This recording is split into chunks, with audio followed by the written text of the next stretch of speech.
Welcome everyone to this advanced masterclass on virtual power purchase agreements, or commonly known as the VPPAs. Over the next 1 hour, we will explore the technical, commercial, legal, and strategic aspects of PPA negotiations from both the supplier and buyer perspectives. This is not an introductory talk, it's built for experienced professionals who want to sharpen their capabilities in one of the most complex and high stakes areas of corporate renewable procurement. Our journey today will take us through the current state of the PPA market with real 2025 data on prices, volumes, and growth trends. We will dissect both the buyer and the supplier priorities, learn how risk allocation truly works in practice, and walk through tactical levers used in successful negotiations. You will see not just that work, but what works, but also what can go wrong through detailed case studies. My goal is that you leave today with a toolkit, practical strategies, data-driven insights, and tested negotiation frameworks that you can apply immediately in your role, whether you are securing a renewable supply or structuring deals for project financing. In this slide, I want to set the scope for what we are covering today. This masterclass goes beyond textbook definitions of the VPPAs. We will move into live market intelligence, what's happening in 2025, how prices are shifting, where demand is concentrated, and which regions are emerging as leaders. We will look at both sides of the negotiating table. For buyers, what ensures a reliable, cost-effective renewable supply. For suppliers, what guarantees bankability and financial close.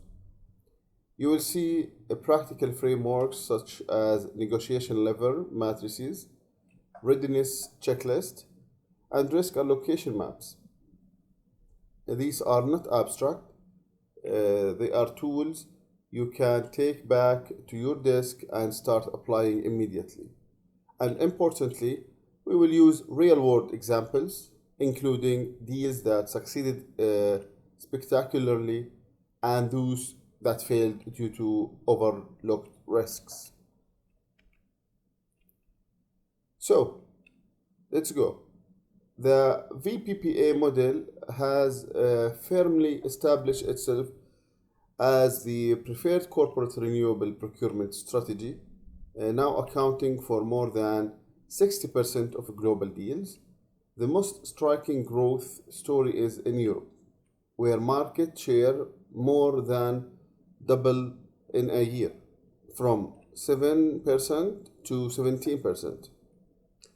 In the US, the ERCOT dominates, not just because of its abundant wind and solar resources, but also due to the sophistications and liquidity of its wholesale market. The PGM follows closely, benefiting from proximity to major industrial hubs and a flexible approach to procurement. Interestingly, the NY ISO and the ISO NE, despite being smaller in total capacity, maintain some of the highest VPPA prices globally, largely due to grid congestion, restricted interconnections opportunities, and high demand from corporates seeking renewable supply in those constrained regions. In Europe, Spain remains the powerhouse of solar VPPAs. Poland has quickly climbed the rankings thanks to market liberalization, and the Nordics have become a hub for cross-border arrangements, letting corporates source cheaper renewable power from resource-rich areas. The growth is even more remarkable considering the macroeconomic pressures and political headwinds facing the renewable energy sector. So these figures tell the quantitative side of the story. ERCOT's 7.7 gigawatt in combined solar and wind deals for the 2025 makes it the single largest VPPA market globally. The PGM with 3.9 gigawatt demonstrates the strong corporate appetite in the eastern US. NY ISO and the ISO NE have much smaller total capacities, but those smaller numbers are not an indication of weak demand. Rather, they reflect tight grid capacity, slower project pipelines, and longer permitting timelines. The scarcity of available projects in these regions drives prices upward. So Europe's 9.8 gigawatt total represents the most impressive growth rate of any region in 2025, with a 9% year-on-year increase. This is underpinned by large scale solar in Spain and expanding onshore wind in Poland and the Nordics. The number confirms that Europe is not just catching up to the US in VPPA's adoption, it's closing the gap rapidly. Looking at 2025 VPPA benchmarks, the first thing that jumps out is the huge spread between the lowest cost and premium markets. ERCOT stands out at the low end, with solar at $44 per megawatt and wind at $40 per megawatt.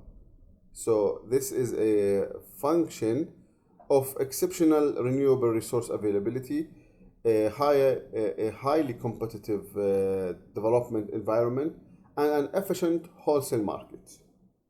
The PGM sits in the middle, with pricing relatively stable but showing slightly upward pressure driven by large industrial buyers looking in renewable supply. At the top end, the NY ISO and the ISO NE command solar prices of 116 up to between 116 and $111 per megawatt respectively, and wind pricing just slightly lower.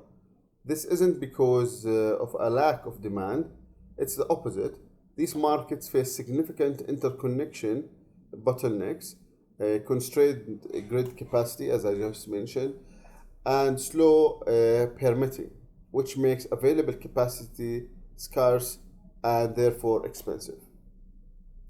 Europe's average, talking about $65 per megawatt for solar and a little bit $60 for wind.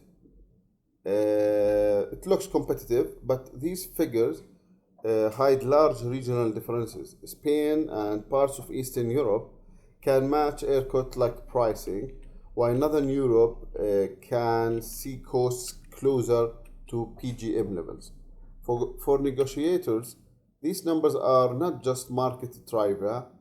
They shape when to look in a contract, how aggressively to negotiate price collars, and which markets offer the best balance between cost and project bankability. So this table gives us the quantitative grounding for the qualitative insights we just discussed. ERCOT's prices continue to drift slightly downwards, signaling both healthy competition and project cost efficiencies.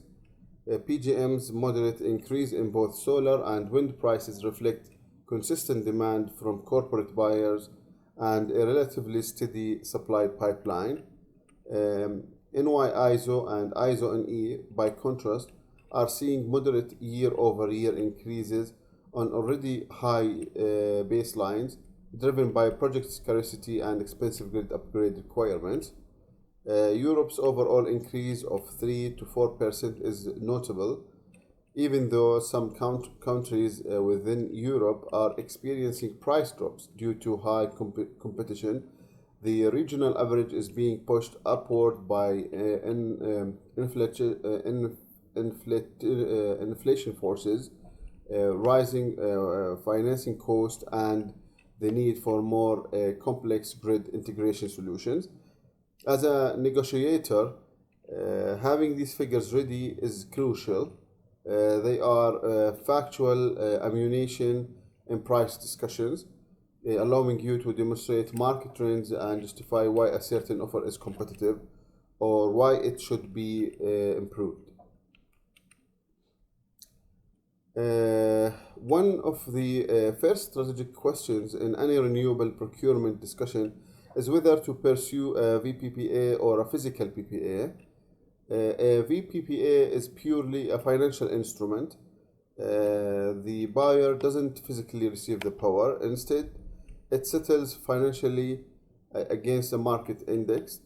This makes VPAs extremely flexible. A company in New York can contract with a solar farm in Texas without worrying about physical delivery constraints. So a physical PPA, on the other hand, means the power is actually delivered to the buyer's location or load zone. This can directly hedge retail electricity costs, which is attractive in markets with high volatility. VPPAs open access to the best renewable resources. For example, you can buy Texas wind even if your facilities are in the Midwest, but they do introduce basis risk, which we will discuss that later. Physical PPAs reduce that basis risk since the delivery point is tied to your operations, but they can add significant operational and regulatory complexity, especially in markets with strict interconnection rules. From a timing standpoint, the VPPAs can execute it faster because they don't require the buyer to have a grid connection agreement, but your choice will ripple through the rest of the deal, affecting credit terms, contract duration, and the way you report environmental attributes. This matrix puts the trade-off side by side for quick reference.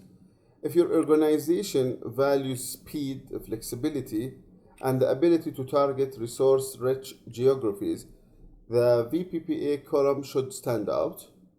However, the absence of physical delivery means you won't be directly offsetting your retail electricity spend, and that's a key consideration for the CFOs looking for hard cost saving in addition to sustainability benefits.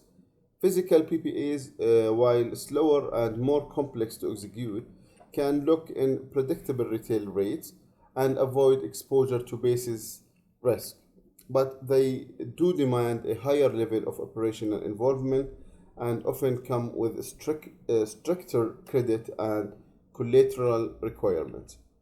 This comparison is not about one being inherently better. It's about matching the instrument to your organization's strategic objectives, the risk appetite, and operational capacity. Timing in VPPA's negotiation is everything. Developers typically need to lock in offtake agreements between 12 to 24 months before their project reaches commercial operation. This is the critical financing window where a signed VPPA can make or break the project's bankability. For buyers or off-takers, engaging early gives you more leverage to shape contract terms, such as pricing structures, curtailment provisions, and environmental attribute delivery schedules. But market forces don't sit still. Wholesale electricity prices can spike or dip based on fuel prices, or weather patterns, or grid congestion, which can make a deal suddenly more or less attractive. A savvy negotiator monitors these market signals and knows when to act. Policy shifts, such as changes in the US production tax credit or the introduction of carbon pricing in a new market, can dramatically alter the economics, sometimes in your favor, sometimes against you. And let's not forget internal readiness. Many deals stall not because of market conditions, but because corporate sustainability teams haven't secured board or legal approvals in time for both the supplier and buyers. Aligning on a realistic and mutually beneficial timeline is essential.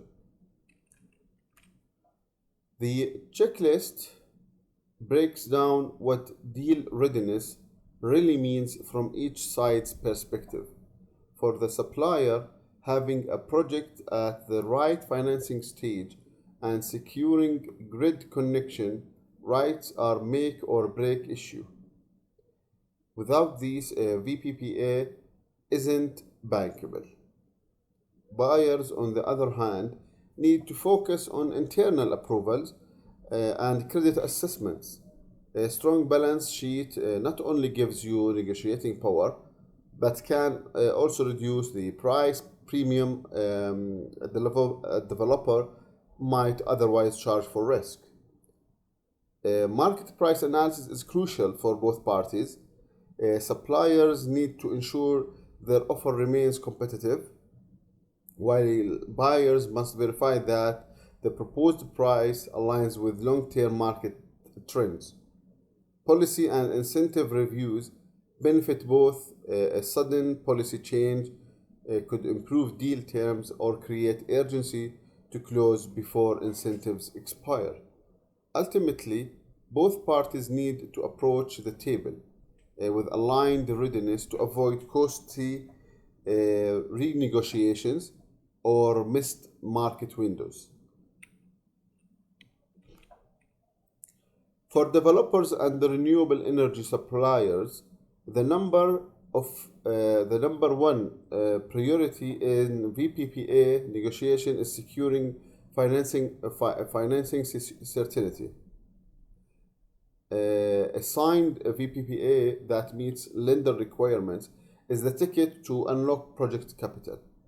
The buyer's credit, the rating of the credit plays a huge role here. A Fortune 500 company signing a VPPA can lower the developer's cost of capital by tens of basis points, directly improving project economics. Every term in the contract must be realistic in light of the project's technical parameters, permitting timelines, and grid connection status. Overpromising on COD or capacity can backfire. From a revenue standpoint, developers typically prefer fixed for floating swaps, but will push for collars or floors to protect against sustained low market prices. We will talk about the pricing methodology in a couple of slides from now. Curtailment provisions are another big point. Excessive exposure to grid curtailments without compensation can destroy project returns. Finally, developers like to keep optionality for the future, whether that's adding storage capacity or expanding the site, so contract terms that lock them into too tightly can be a deal breakers. This table distills the supplier main levers into actionable tactics. For instance, if a lender requires a 15-year term, the developer can bring a letter from the financing institution to the negotiation table. This makes the request fact-based rather than arbitrary. On creditworthiness, Developers can sometimes accept smaller companies if there's a parent guarantee or credit enhancement. This can broaden the buyer pool while still keeping lenders comfortable. Aligning project milestones with permitting timelines shows credibility and builds buyers' trust. Transparency here is a negotiation asset. On pricing structures, offering buyers upside sharing can help secure protective downside measures like floors and collars without the buyer feeling shortchanged. Curtailment protection is often a hard fight, but bringing historic curtailment data from the ISO or the RTO can help justify reasonable limits. Finally, being precise in environmental attribute clauses avoids disputes later, and linking delivery to payment creates a natural alignment of interest. From the buyer's side, the primary driver is predictability. So CFOs want to know exactly what the company's renewable energy cost will be over the next 10 to 15 years. That means securing a price structure that offers stability, not volatility. Sustainability teams need contractual clarity on the transfer of the RECs or the GOs as they form the basis of Scope 2 emissions reduction claims. Ambiguity here can put the ESG reporting at risk. Buyers also value flexibility, the ability to adjust volumes or even suspend deliveries if corporate energy use changes dramatically due to expansions, contractions, or divestments. So, a critical part of the buyer's risk strategy is mitigating exposure to market risks like basis risk, volume risk, and shape risk. These can erode the intended financial benefits of the VPPAs. Contract start dates should align with the company's public sustainability or net zero commitments.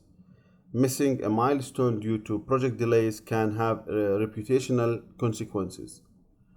Buyers will also want performance guarantees to ensure the project delivers the contracted volumes and does so on schedules. So transparency in project performance data is essential for ongoing trust. Finally, clear and reasonable exit provisions protect the buyer from being locked into an underperforming or financially damaging contract. This table translates buyer priorities into practical tactics. For example, on price stability, buyers can agree to a longer contract terms if it means securing a firm cap on annual escalators. This is attractive to both sides because it locks in certainty. Sustainability claims hinge on the RIC or the GO's delivery timing. Though again, the REC or the GO is the environmental certificates that declares mitigation on carbon emissions. Smart buyers ensures attributes are delivered in the same year as production to avoid double counting issues in ESG's disclosures. Flexibility clauses can be a tough sell to suppliers, but offering a higher base volume commitment in exchange for some variability which can make it workable. To mitigate basis risk, buyer can push for settlement at the same hub where the project connects.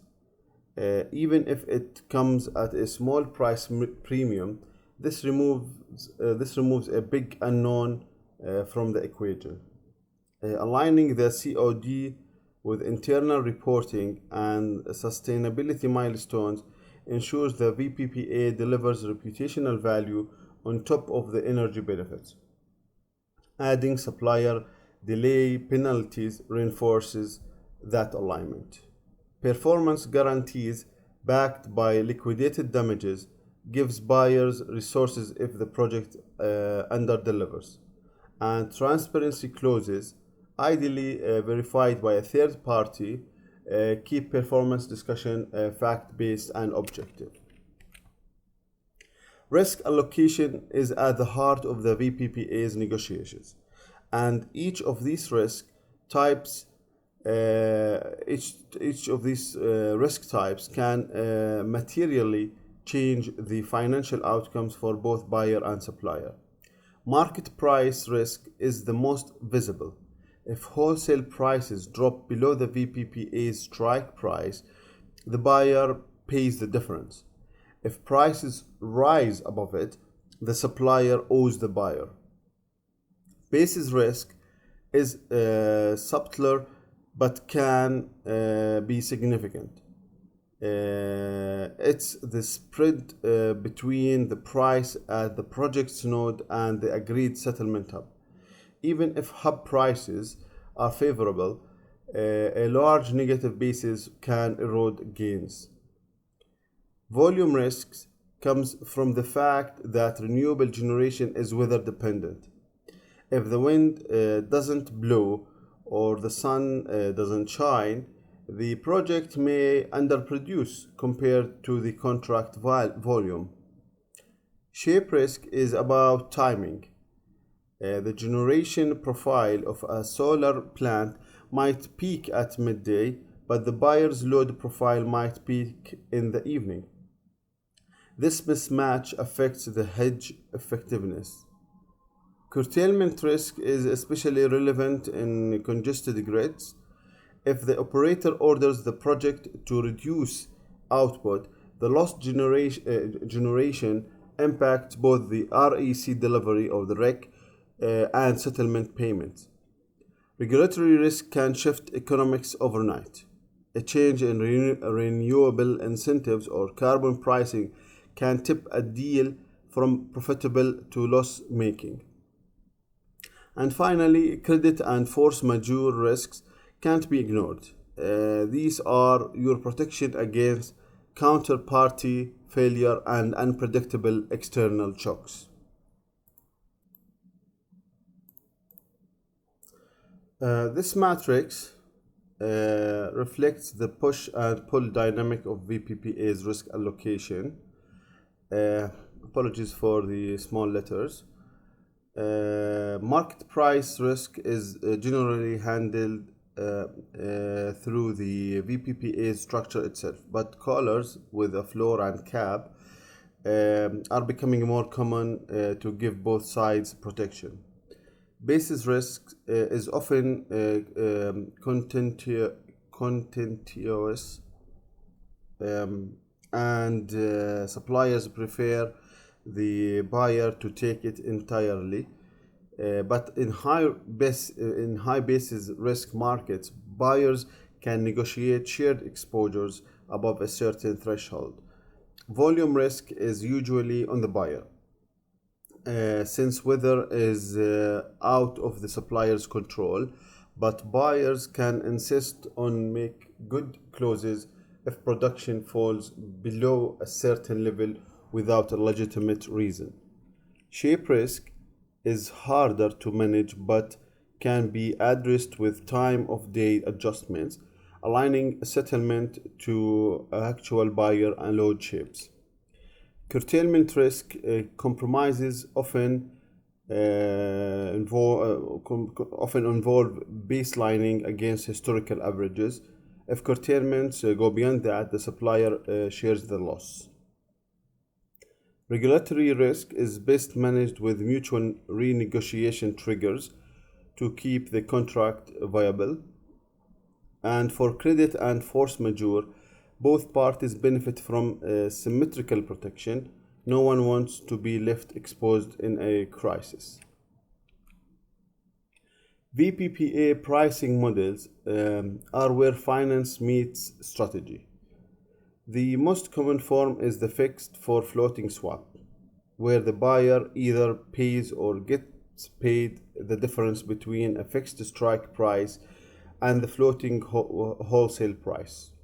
The collar structure builds in a safety net, setting a floor to protect the supplier from low prices and a cap to protect the buyer from high prices.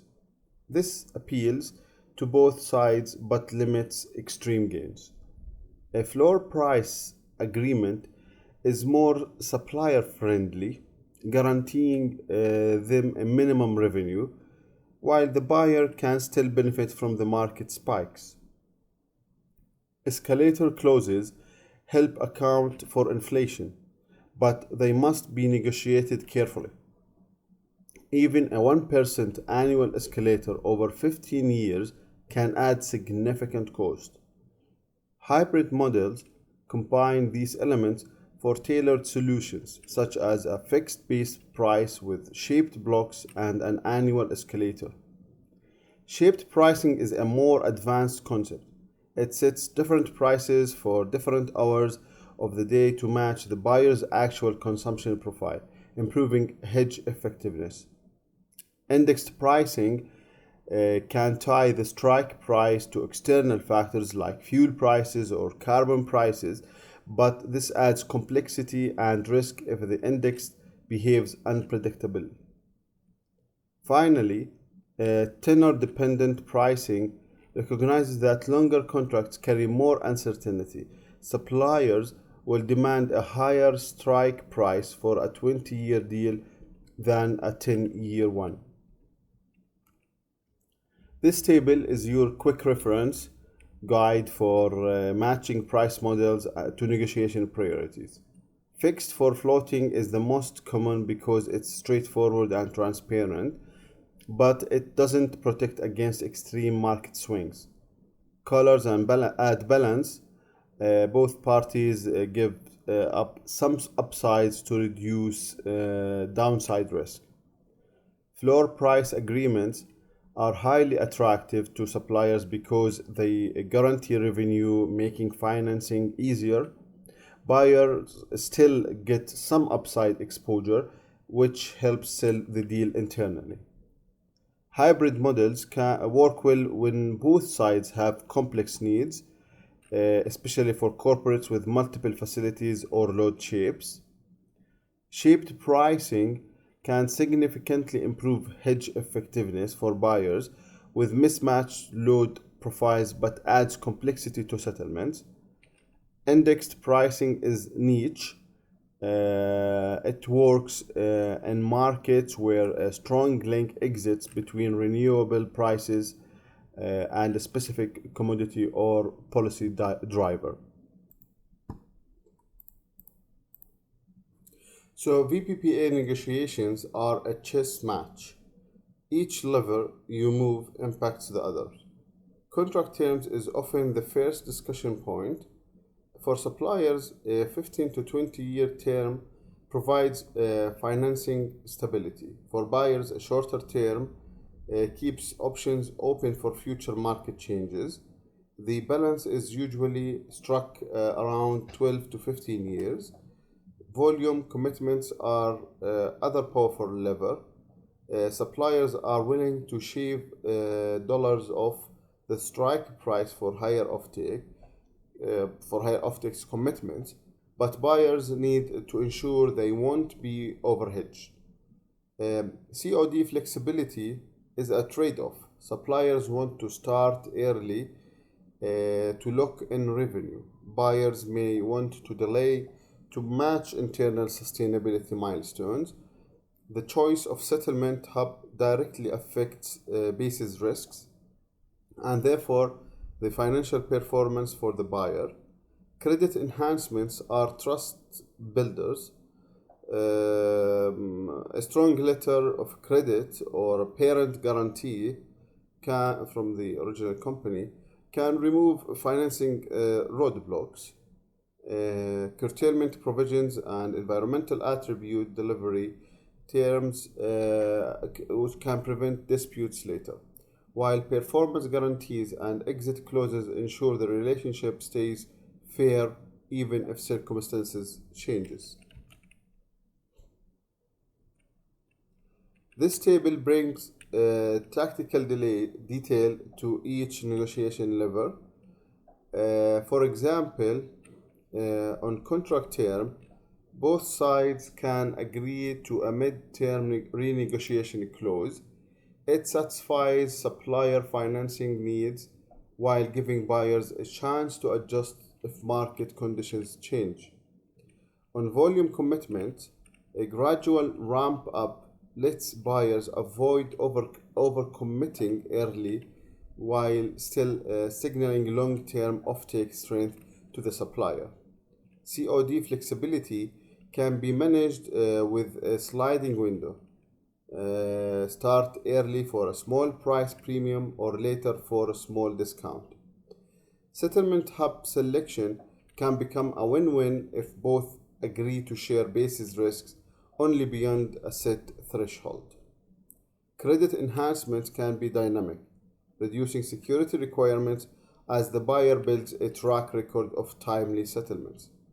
Curtailment risk can be addressed through a shared pool that both parties contribute to, protecting each side from extreme events. And with the REC Go delivery, synchronizing attribute delivery with corporate reporting deadlines ensures the buyer gets maximum ESG value and the supplier gets timely payment. The legal clauses are the backbone of a VPPA. If the commercial terms are the what and how much, these clauses are the how and what if. Definitions and scope seem basic but prevent disputes. A vague definition of contracted energy could lead to years of litigation. COD clauses are critical because project delays directly affect the buyer's ESG's milestones and the supplier's revenue. Penalties or liquidated damages are common for delays without excuses. The settlement mechanism needs to be crystal clear. How is the fixed price calculated? How often are settlements made? And which market data source is used? Environmental attribute transfer, the clauses regarding the environmental attribute transfer should include delivery timelines, attribute quality, vintage year, and remedies for non-delivery. Curtailment rights must spell out under what circumstances output can be reduced and who bears the financial impact. Force majeure protects both parties from events like natural disasters or pandemics, but it should also include a recovery timeline. Credit and collateral requirements are your safety net against counterparty default, while termination clauses define the escape routes.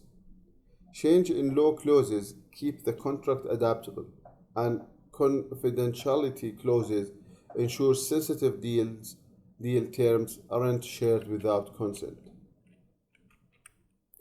This table distills where deals often go wrong and how to fix them in negotiation. Ambiguous definitions are litigation traps. Insist on industry standard language and examples. For COD, avoid open-ended delays by tying them to milestone penalties. This keeps both sides motivated to deliver. Settlement mechanisms should point to a trusted market data source to avoid disputes over price references. For environmental attributes, make payment contingent on timely delivery to keep both sides accountable. Curtailment clauses should include an annual cap on uncompensated curtailment to prevent abuse. Force majeure should be limited to truly unforeseeable events, not things like foreseeable regulatory changes. Credit requirements should be scaled so an investment grade buyer isn't burdened with excessive security. Termination rights should be balanced. ensuring one party can't walk away without cause. Change in law clauses should preserve the deal's economics, and confidentiality clauses should allow disclosure required by regulators or auditors.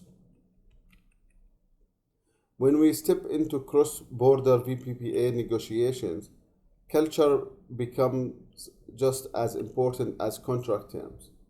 Decision making can range from consensus driven processes common in Japan or the Nordics to rapid top down authority in markets like in the US or the UAE.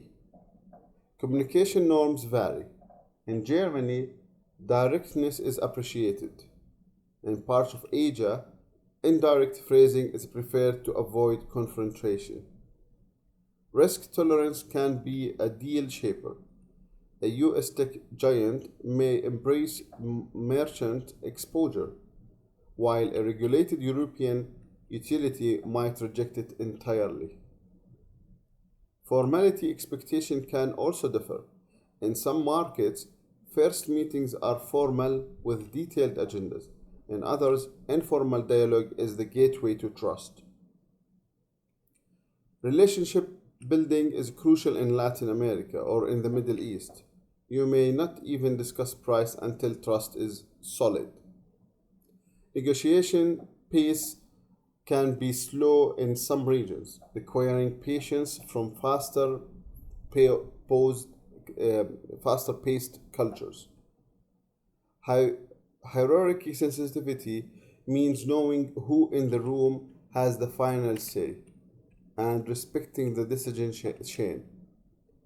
Finally, face saving is critical in many Asian and Middle Eastern contexts. Avoid putting someone in a position where they must openly reject or correct you. Cross border VPAs face unique hurdles that domestic deals rarely encounter. Time zone differences can make momentum difficult. Standing calls at overlapping hours help maintain the pace. Regulatory variances mean what's enforceable in Texas may not fly in Spain. Having local legal expertise prevents costly errors. Currency risk is often overlooked but can be a silent profit killer. Fix it with currency hedging strategies or by pegging the contract to stable currency like the US dollar. Language barriers require more than translation. Bilingual contracts and interpreters ensures everyone interprets force majeure the same way. Cultural etiquette training can prevent small missteps from snowballing into major trust issue. Political stability affects counterparty risk. Political risk ensures or early termination triggers can protect both parties. Inexperienced market may need education on VPPA's mechanics. These sessions can also build trust. Finally, choosing a neutral arbitration venue ensures disputes are resolved fairly, no matter where the project is located. Signing the VPPA is just the start. The real work begins in performance monitoring. Settlement accuracy ensures you are not leaking value through calculation errors. This is where finance teams need strong processes for reconciling fixed and floating payments. Generation tracking is essential to confirm the project is delivering as promised. If a wind farm is producing 15% less than forecast, you want to know early. REC or GO delivery is major compliance point for buyers. If attributes don't transfer correctly or on time, your sustainability claims could be invalidated. Basis risks monitoring keeps taps on how market hub prices compare to the project's node. Persistent divergence could erode the VPPA's hedge value. Curtailment events should be logged with detail: how often, why, and the financial impact. Compliance auditing ties it all together, ensuring you meet both the contract and regulatory rules. Data transparency is critical. The best VPPAs include access to real-time performance dashboards. Finally, periodic review meetings strengthen the relationship and keep both parties proactive in addressing issues. Even with a solid contract, risk doesn't vanish. They evolve. Market price risk can be addressed with additional hedging or, in extreme cases, renegotiating strike prices to restore balance. Volume risk, often from weather, can be partially mitigated with weather derivatives and portfolio diversification. Basis risks is tricky but manageable if you have a basis adjustment clause and actively track the spread between the node and hub prices. Curtailment risk is best managed upfront with compensation clauses, but after signing, you can still optimize dispatch to minimize impacts. Counterparty risk remains a concern over long terms. Regular credit checks and requiring updated financials keeps you informed.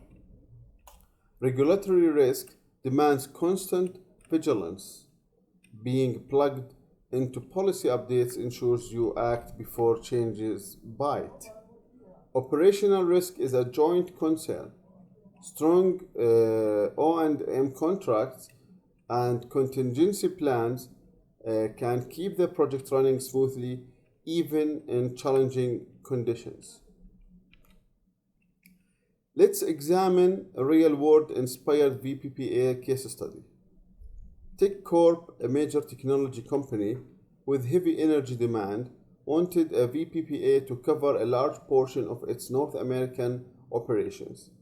They selected Green Wind Energy for a 200 megawatt onshore wind farm in ERCOT, known for competitive pricing and a robust transmission network. The contract was a 15-year fixed for floating swap, locking in $41 per megawatt while settling against ERCOT's day-ahead market prices.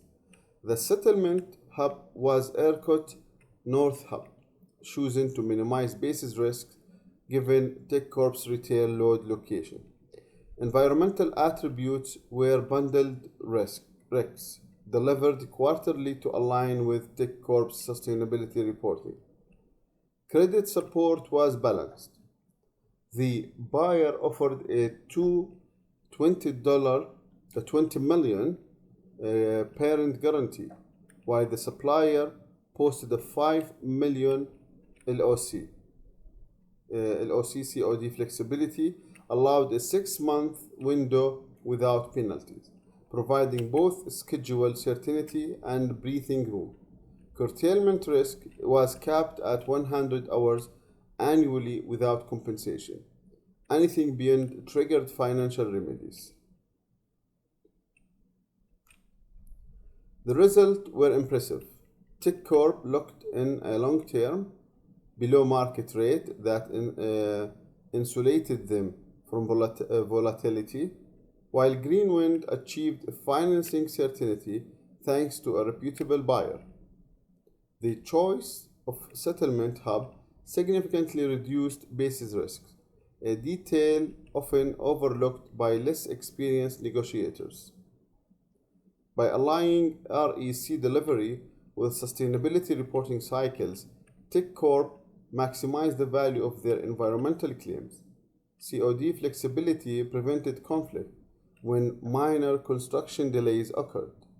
Balanced credit support built trust and reduced legal wrangling. and proactive monitoring of curtailment kept actual downtime well below the contractual cap. The key takeaway: every successful VPPA is a combination of favorable economics, risk controls, operational flexibility, and strong relationship management. Across dozens of VPPA deals, patterns emerge.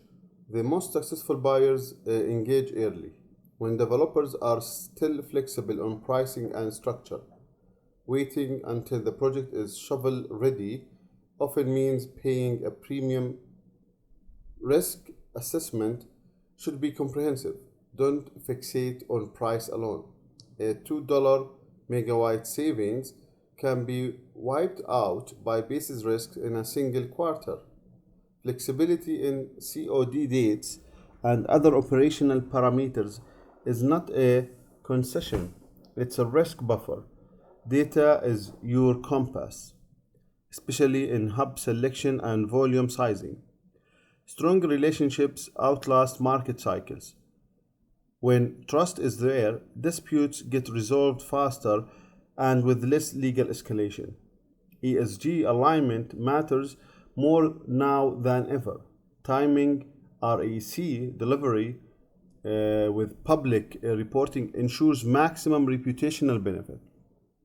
Balanced credit terms ensure financial security without killing the deal. Monitoring doesn't stop at signing, it's an ongoing discipline, and clarity in communication avoids "but I thought" moments, which can derail the performance.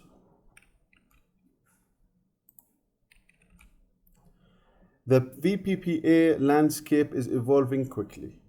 Contract terms are trending shorter, allowing corporates to reprice more frequently as technology costs fall. Hybrid VPPAs combining wind and solar are gaining traction for better matching to corporate load shapes. Storage integration is no longer niche. Buyers are negotiating dispatch rights to maximize value from volatile markets. Hourly carbon matching is emerging as the gold standard, moving beyond annual REC balancing to truly 24/7 renewable coverage. Corporate aggregation enables smaller buyers to participate, but governance and exit provisions become critical. New markets like Southeast Asia and Latin America offer growth potential, but risk management must be front loaded. Blockchain based settlement promises speed and transparency, but requires careful integration with financial systems. Finally, as regulators push for more disclosure, contracts must anticipate compliance needs from day one. This playbook condenses the VPPA the negotiation processes into a repeatable, disciplined flow. Step 1 is about internal clarity. Without knowing your corporate risk tolerance and sustainability priorities, you are risking negotiating a deal that looks good on paper but fails in execution. Step 2 requires ongoing market intelligence. Don't just rely on suppliers' data. Independent analysis puts you in control. In step 3, screening is more than a credit check. It's also about cultural compatibility, especially for a 15-year relationship. Step 4 is where financial modeling earns its keep. Run scenarios for price swings, curtailments, and policy changes before you ever send a term sheet. Step 5 is where sequencing matters.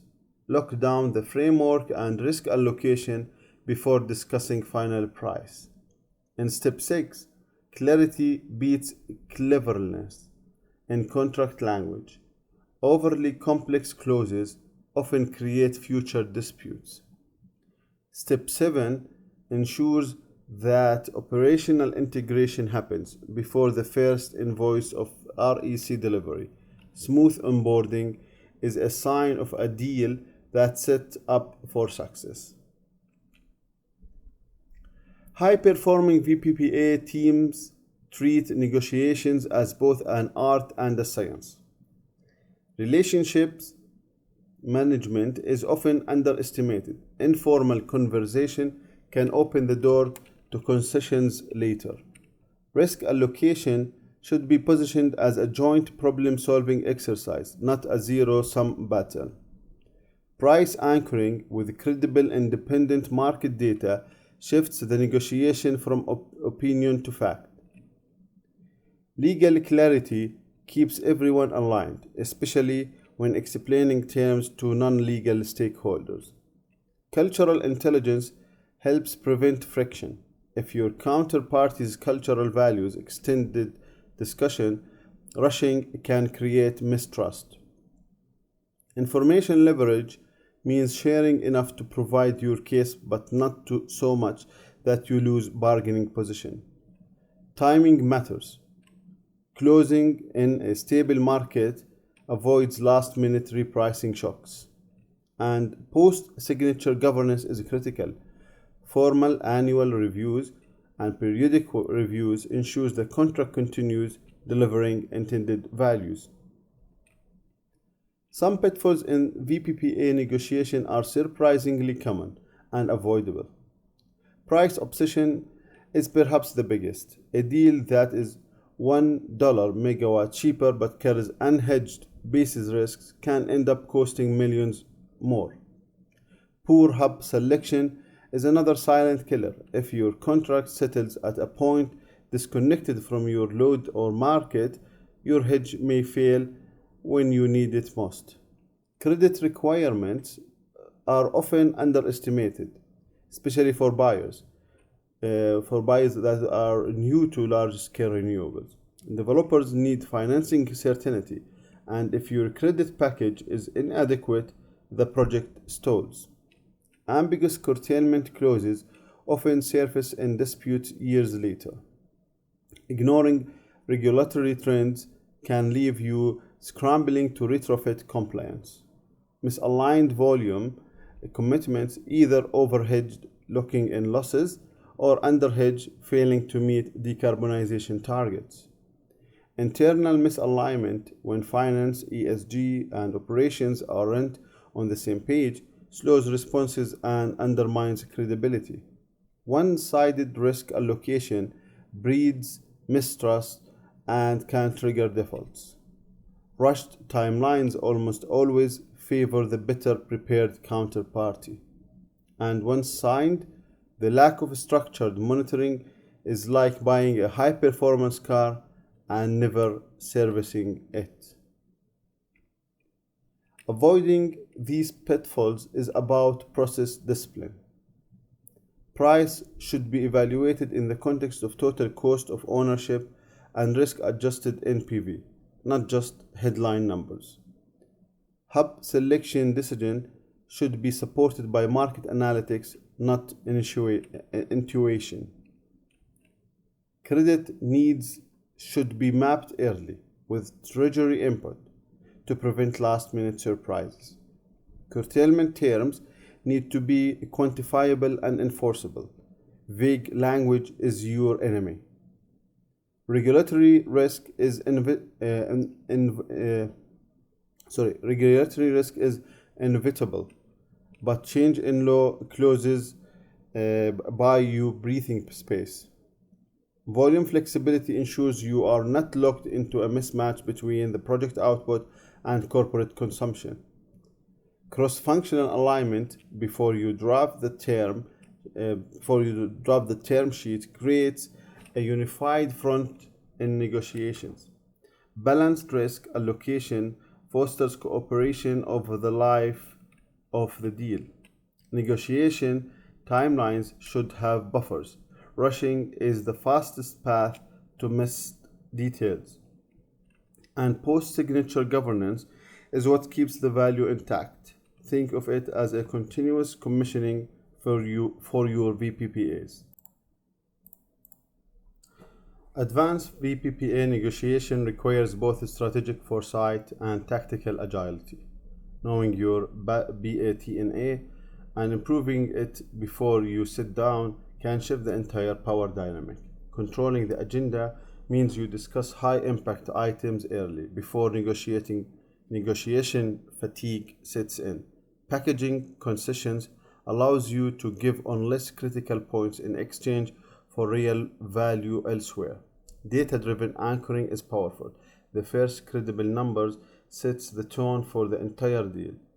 Time pressure can work in your favor, but only when applied at the right moment. Bringing in decision makers reduce back and forth and prevents misunderstandings. Early signals of commitment build momentum, but don't reveal your full hand. Contingent clauses give you flexibility and protection if external conditions change. And finally, balancing assertivenesses with relationship building keeps the door open for future collaboration, even if certain points are hard fought. These tactics aren't theoretical. They play out in a real VPPA negotiation. In one case, a buyer's BATNA of having two viable alternative projects ready to sign forced the developer to match the best available strike price. In another, packaging concessions, COD flexibility or for stronger credit, created a win-win that de-risked the project while meeting the buyer's operational needs. Anchoring with independent forward curve data allowed a supplier to justify a premium, and the buyer accepted most of it because the argument was well supported. A contingent CPI linked price escalators struck a balance between inflation protection for the seller and cost certainty for the buyer, and sometimes moving the conversation to the executive level can break deadlocks that middle management cannot resolve, as happened in a CEO to CEO resolution that unlocked a stalled deal. Closing a VPPA is more than signing a contract. It's about making sure the machinery is ready to run from day one. The term sheet is your blueprint. The final check is to ensure nothing in the wrong form agreement deviates from it. Third-party approvals, especially from lenders and insurers, are deal critical. A contract without financing is just paper. Execution readiness means no surprises for internal teams. Everyone should know their role before the COD. A sign-off ceremony isn't just a PR fluff. It strengthens the partnership and publicly anchors the ESG narrative. Escrow and initial payment terms must be crystal clear to avoid early cash flow disputes. Data integration is critical for smooth settlements and REC tracking. Don't wait until after COD to connect systems. Finally, a well-planned communication strategy ensures internal and external stakeholders are aligned on the deal's value and expectation. Post-deal, the focus shifts to maximizing value and minimizing risk. Real-time monitoring tools allow both buyer and seller to detect underperformance before it snowballs. Quarterly risk reviews Quarterly risk reviews should cover market conditions, bases in movements, and curtailment patterns, enabling proactive adjustments. A formal governance framework, such as biannual executive steering meeting, keeps the relationship healthy and strategic. Watching forward curves allows for opportunistic recontracting while market conditions are favorable. ESG reporting should be tightly coupled with REC delivery so that sustainability claims are backed by real performance. Contracts should include predefined tripwires if performance, policy, or price shifts beyond a set threshold. Renegotiation is triggered automatically. And finally, capturing lessons learned ensures each VPPA builds institutional knowledge and improves the next negotiation. The essence of VPPA success is that preparation beats improvisation. You don't win a deal at the table, you win it before you sit down by knowing your numbers, your risks, and your priorities. Balance in risk allocation is not just fair, it's smart. If one side carries all the pain, the deal will eventually break. Headline price is seductive, but long term value comes from stable, risk adjusted economics. Flexibility in COD timing, volume commitments, and regulatory response is your insurance policy against change. Relationships outlast spreadsheets. Trust and clear governance make the difference in disputes and in expansion opportunities. And finally, the work doesn't stop at signing. Post deal governance, monitoring, and continuous improvement are what keep the VPPA delivering value over its full term. Finally, the mindset of a great VPPA negotiator blends strategic vision with tactical execution. Long-term thinking means you don't sacrifice tomorrow's stability for today's applause. Empathy, really understanding the other party's financial, operational, and political constraint leads to more durable agreements. Data-driven decision-making turns subjective debate into objective agreement. Creative structuring, whether through hybrid pricing, contingent terms, or novel credit arrangement, can save a stalled deal. Persistence is not just endurance, it's the ability to adapt without losing your core objectives. And every VPPA you close adds to your professional legacy. Each one becomes part of the market's collective learning and shapes how you are perceived in future negotiations. That's everything regarding the VPPA negotiation skills. This is Dr. Zeadat from Jordan. Thanks a lot for listening to this extensive, detailed, 1 hour long lecture. I wish to meet you again in other lectures that covers the topic of virtual power purchase agreement. Have a good day and wish you all the best in your endeavors.